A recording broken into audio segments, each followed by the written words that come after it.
गोदान जिल्ला जोंनिया जाबावगोन दा नैबे समाव आङो आसाम सरकारखौ साबायखर बावदों जे बिथांमोना दिनै जोंनि खोथाखौ खोनासंनानै मोनसेनि उनाव मोनसे जोंनि हाबाफारिफोरखौ मावनो आखायाव लादों। फैगौ समाव जोंनि सोलोंथाइ जोंनि रांखान्थि जिफोर जेंनाफोरखौ लानानै गोलाव बोसोर सोमावसारदोंमोन बे जेंनाफ्रा जोबगोन होननानै आं सानदों। बे समाव आङो बेखौबो फोसावनो सानो जे गुबुन गुबुन पेरामिलिटारि फर्सेस आरो मिलिटारि पुलिसाव जि मोनसे रिक्रुटमेन्टनि प्रसेस बियो स्टार्ट जाबाय। मैयानिफ्राय CIS एबा क'क्राझाराव प्रि ट्रेनिं स्टार्ट खालामबाय। बिनि उनाव गुबुन गुबुन डिपार्टमेन्टआ खालामगोन आरो जों आसा फारिदों 2000-3000सो जोंनि लाइमोनफ्रा डिफेन्सआव साख्रि मोननो खाबु मोनगोन। दा बेनि थाखाय गासैबो लाइमोनफोरखौ आं साखाफारा जानो खावलायदों। जायफ्रानोखि गोजौ सोलोंथाइ लानो हायाखै गुबुन गुबुन जाहोनाव बिसोरो बयबो साखाफारा जानांगौ आरो बे आनजादाव बिथांमोना जिरायनांगौ। NDBनि थाखाय स्पेसियेल थागोन, नाथाय गुबुनफ्राबो बेवहाय समान समान बिसोरबो स्कपखौ मोनगोन। ओंखायनो बयबो थियारि जानांगौ आरो बेजों लोगोसे माखासे एन्टारप्रिनारियेल एक्टिभिटिसनि थाखाय स्किल ट्रेनिं खामानिफोरखौ जों इतिमধ্যे आखायाव लादों।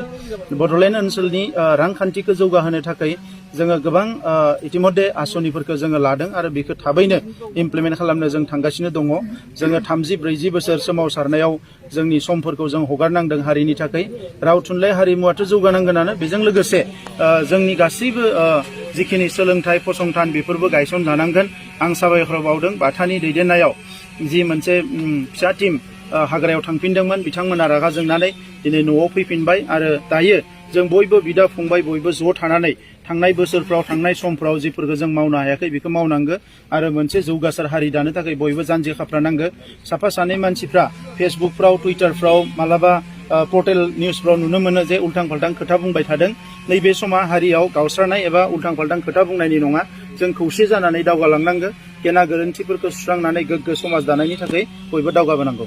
सार, आसामाव बाय इलेक्सननि थाखाय BJP दला माखासे मिनिस्टार बा MLA फोरनि मुं फोसावदों, बेखौ लानो सारा मा बुंगोन? जोंबो फोसावगोन।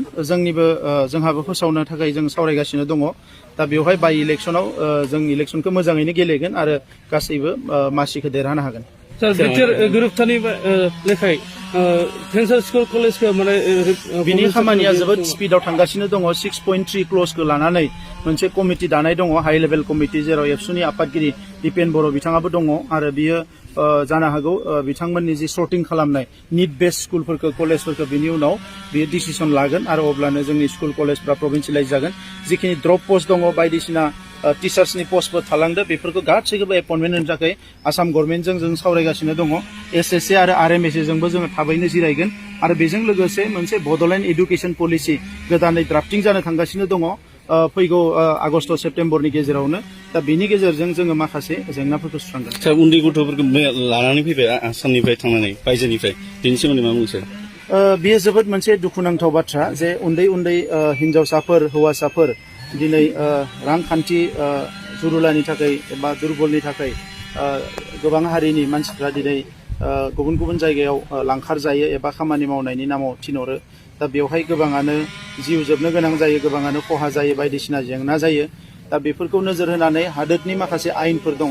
बे आयेनफोरनि गेजेरजोंनो दिनै 18 बोसोर बैसोनि गाहायनि सोरबा हिन्जावसा एबा हौवासाखौ सोरबाफोर खामानियाव बाहायोबा बियो आयेन बायदियै दायनिगिरि जायो।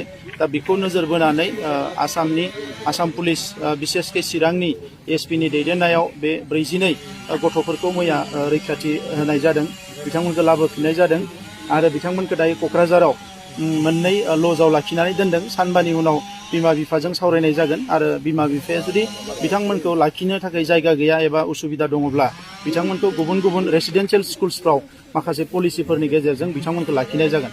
आङो मोनसेल' खोथा खावलायनो सानदों, दिनै बे गथ'फोरनि गेजेराव 2 बर' गथ'बो दङ आरो राजबंशीनि दङ, गुबुन गुबुन हारिनि दङ। गासैबो बिमा बिफाफोरखौ आं खावलायनो सानदों जे जोङो खामानिफोरखौ नायगिरोबा लकेलावबो मोनो, जोङो एखमबा नायगिरा, नाथाय गावनि गथ'फोरखौ जोङो गुबुन जायगाफ्राव बेबायदि थिनहरनाया मोजां नङा। मानोना बे गथ'फ्रा गोबां जेंनायाव गोग्लैयो, गोबां जाल्लायाव गोग्लैयो आरो बिथांमोना सुबुं धोन। दा बिथांमोननि जि जेंनाफोरखौ बोस्रांनो थाखाय जों लकेलावनो जों माखासे लामा नागिरनांगौ आरो जोङो बिटिआर गभर्नमेन्टनिफ्राय बेबायदि थाखोनि सुबुंफोरखौनो फार्स्ट हेल्प खालामनो थाखाय माखासे पलिसि लादों आरो थाबैनो जोङो बिथांमोननि थाखाय जि पलिसि लादों बेखौ इमप्लिमेन्ट खालामगोन।